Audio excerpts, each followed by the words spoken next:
guys, I'm Herr, and today I wanted to go over some force feedback settings that I thought felt pretty good for the brand new F1 2022 with the Fanatec DD2 or DD1.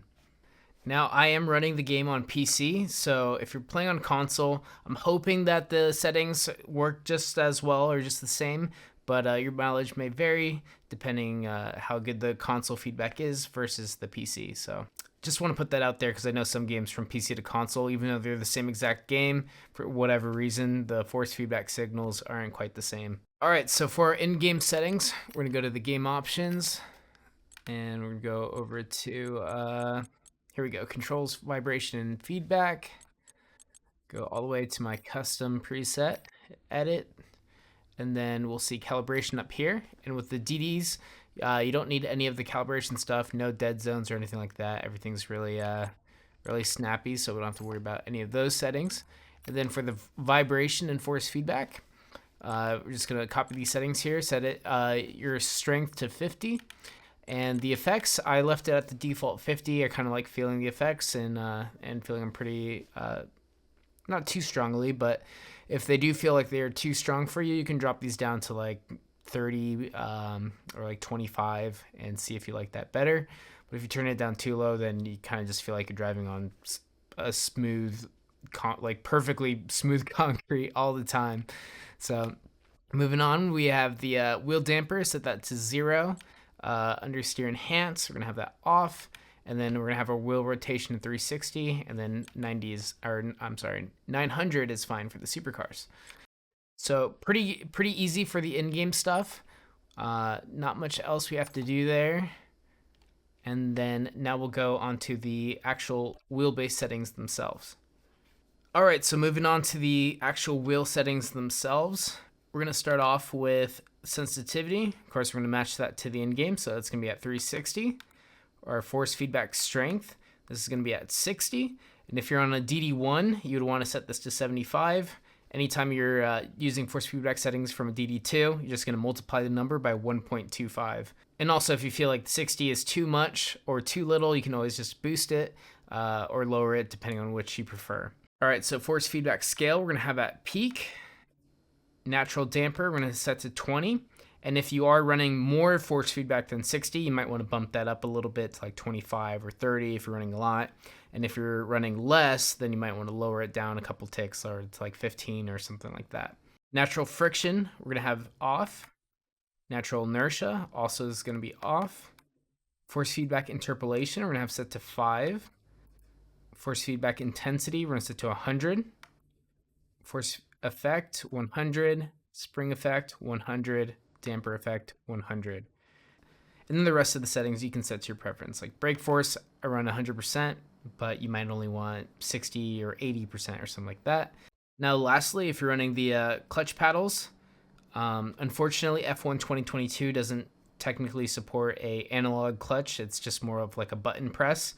But from the past games, people have had success with running the clutch paddles or the clutch bite point at 20%. Supposedly it still helps with starts, so I'd just recommend using that if you're running the clutch paddles, but otherwise, then, don't worry about it. Now that's pretty much it for the force feedback settings, but there's one thing I wanted to go over if you're a PC user that might help you, and that's with Fanalabs on the PC. So here I have Fanalabs.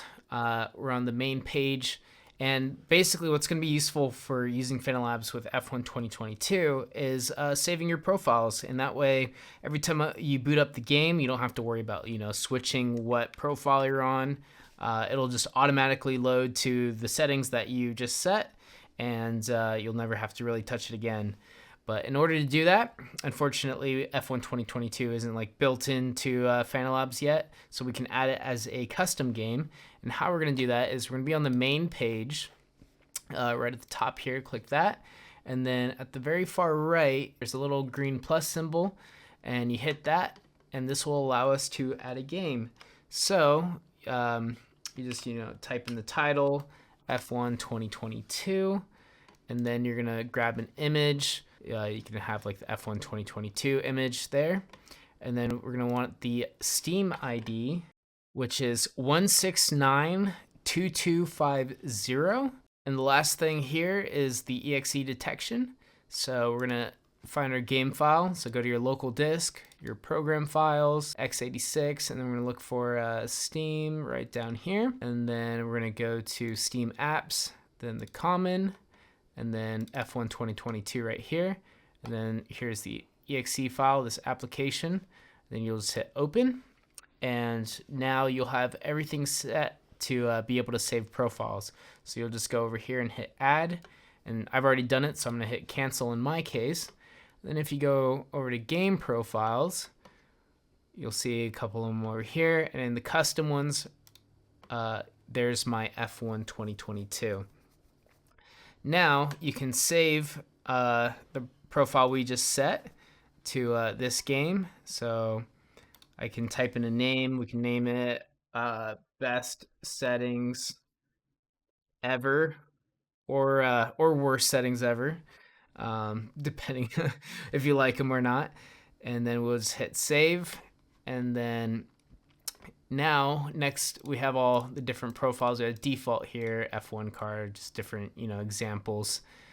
You'll also see this little default question mark. If you hit that, it'll turn green, and that'll make it so anytime you boot up the game, it'll load right up. You'll never have to worry about it. And if you set all this up for your other games as well, which most of them are built in. So if I go to like ACC, for example, I have a McLaren. That's my favorite car. I have a setup specifically for that. So every time I boot up ACC, go straight to that. Now when I switch to F1, I don't have to be monkeying with settings. It just everything transitions flawlessly. So I hope that helps. Unfortunately, we can't use all the telemetry settings in Fanalabs until they properly implement it into a future update, and then we can get all the cool like DRS, fuel, speed indicator, gear. More than just the little bait. Like right now I think we only get speed and like the basic shift lights, but we can do like future full custom shift lights and all that. So if you're interested in more stuff like that, I'll be making more videos and more sim racing content, so I greatly appreciate it if you follow the channel and subscribe. And if this video helped you out, I'd greatly appreciate a thumbs up as well. Let me know if you like these settings in the comments down below, or if you made some slight adjustments that made them even better for you. Always great to hear. And I look forward to racing with you guys in the future. You guys take it easy. Peace.